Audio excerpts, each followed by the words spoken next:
You have to find a thought and maintain it for 17 seconds. So let's do that here. Now, in this environment, it's a little bit like waking up and being in vibrational alignment. You've listened to us a little bit.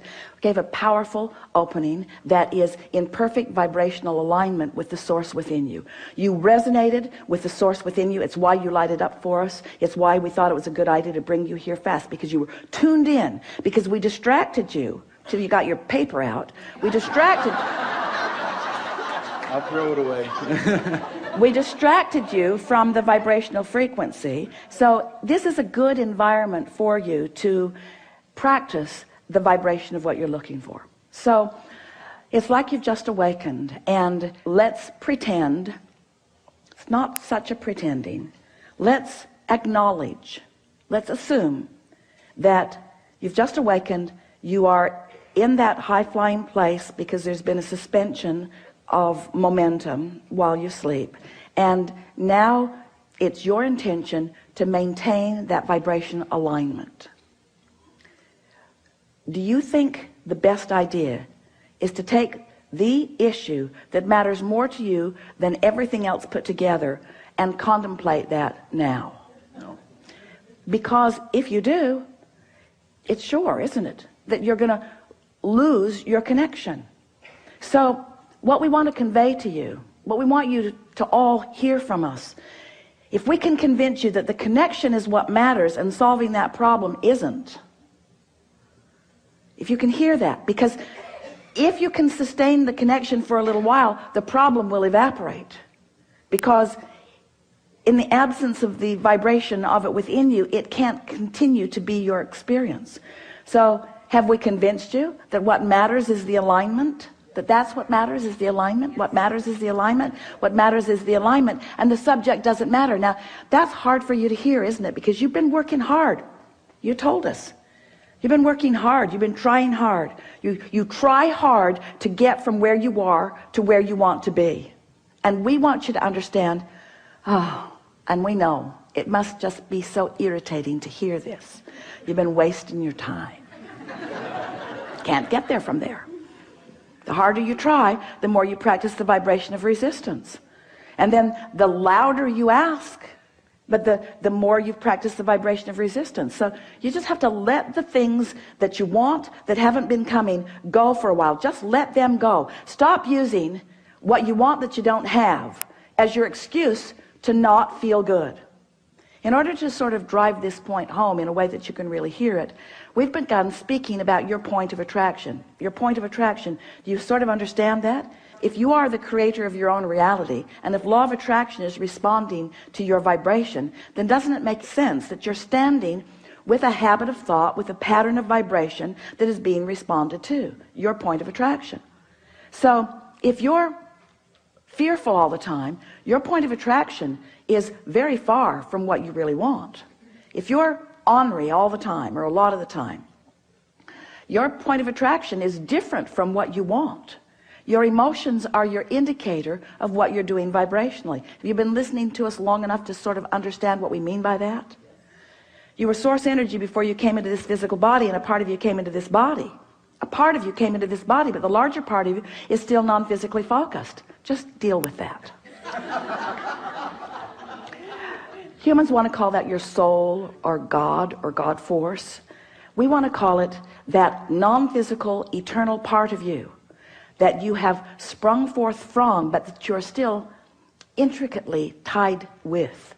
It's your vibrational nature. It's your true vibrational nature.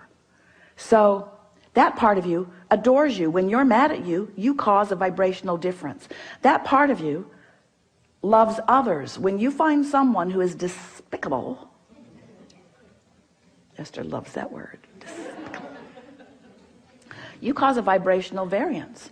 So when you separate yourself from you by the logical thing that you've chosen, that's a vibrational variance. But if you practice it long enough, then you end up in this sort of habit of vibration. So we've been wanting to demonstrate that your point of attraction is like a sort of swirling state of being. It's a vibrational disc, sort of like the seven dwarves. There was Henri, well, they called him grumpy, but same difference, and happy. There was dysfunctional and passive aggressive. So Esther's up to about 200 dwarfs now. She's having such fun. She recognizes them around in herself and others. So there are these habits of thought, these vibrational habits of thought that represent this sort of vibrational place where you hang out. And so if you've been hanging around in hopeful but not believing, then that's what the universe leads you to. If you're hanging around in despair or discouragement, then that's what the universe leads you to. Let's define what we mean by that's what the universe leads you to. It's a better way of saying that. That's what you find in the universe. That's what you find. That's what your point of attraction yields to you. So we want you to realize that if you will just choose the disc, if you choose the subject chooses the disc. Think about that. I'm going to think about money.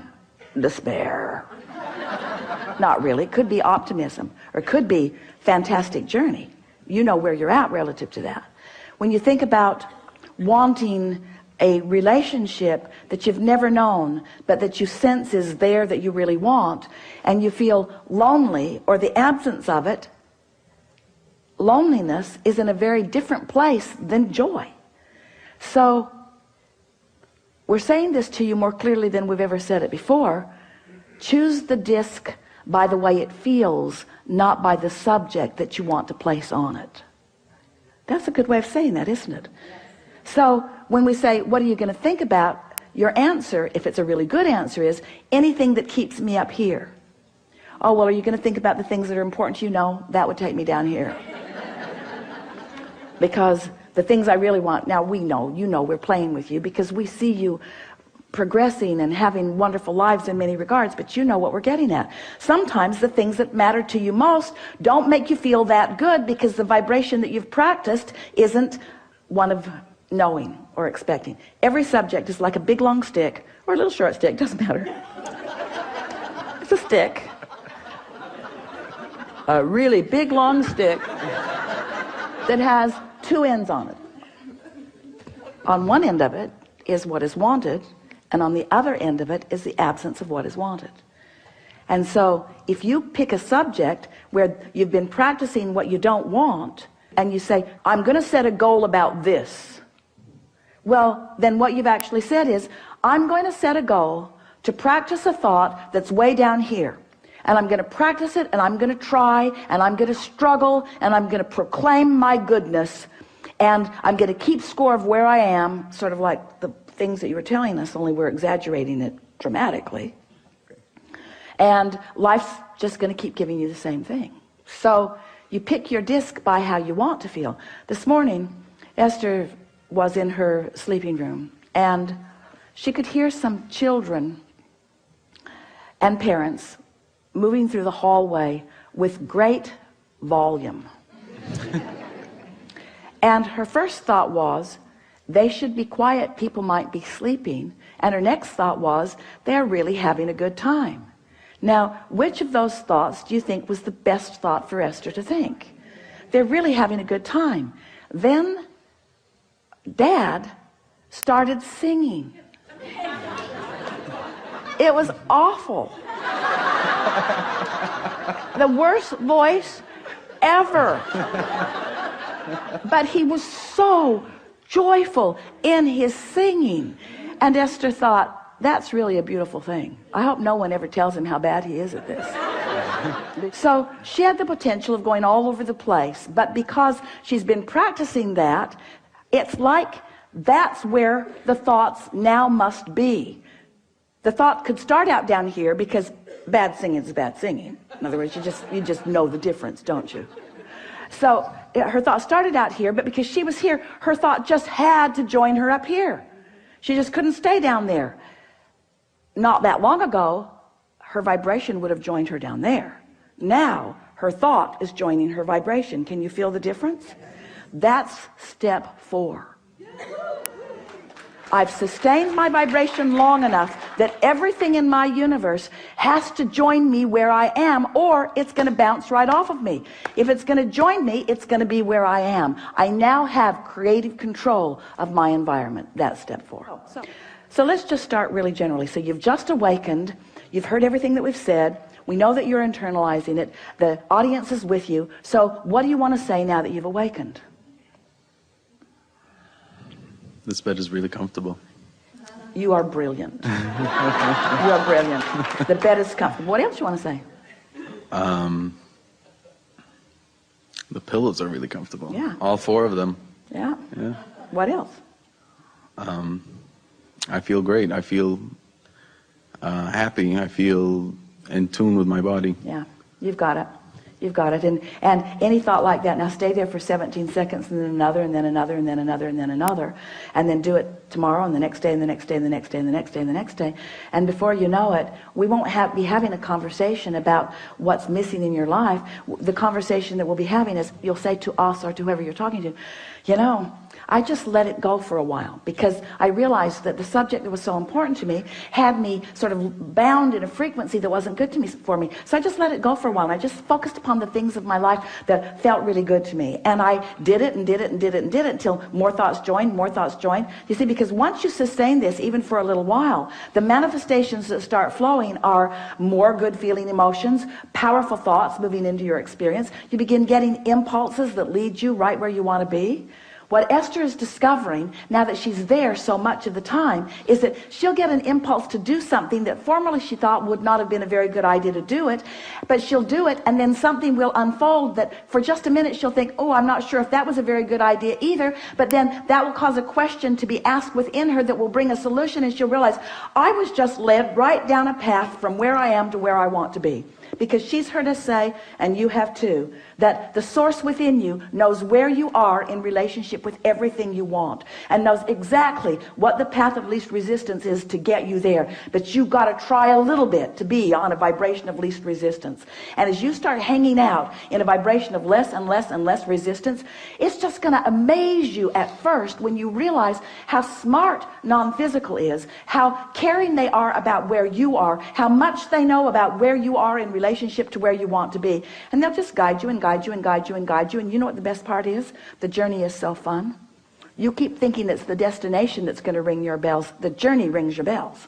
Because in the absence of resistance, it's fun here, and it's fun here, and it's fun here, and it's fun here, and it's fun here, and it's fun here, and it's fun here, and it's fun here, and it's really fun here, and it's really fun here, and it's really fun here. And that was so interesting, and I like this so much. And before you know it, every day of your life is one of just moving into things that are interesting and fun, and sometimes challenging, which is both interesting and fun, you see. You don't have to be where you think you want to be in order to be happy. You just got to be on the way to where you want to be in order to be happy. When you go on vacation, you're going to go here and here and here and here and here and here, and you're going to end up back home, and you never say, final destination is home. I'm already there. Why go? Because you know why you're going. You're going for the stimulation. You're going for the life it gives you. You're going for the fun. It's not the end result, and there is no end result. There is no ending. Step 4 has got to tell you that. We've been hanging around on step 1, step 2, step 3 for quite a long time. Now we're in step 4. Doesn't that let you know? It never ends. And there's a 5 and a 6 and a 7. Don't worry about it. We're just kidding. It's just more of the same. It's just more. Once you get this and you've got this, once you practice this and you are, once you sustain it and you know how to do it, life's just going to yield to you all of the reasons that you said, I'll go forth into this physical experience. Not one of you said, I'll deprive myself in order to really want something. Not one of you said, I'll go forth into a broken world and I'll patch it up. You didn't say that. You said, I'll go forth and I'll figure out what I want and I'll line up with it and I'll feel good. And the wholeness of who I am is going to flow through the specifics of what I'm living. And I'm an eternal being. And I mean to make this moment and this one and this one and this one and this one all that it can be. Really good. Thank you.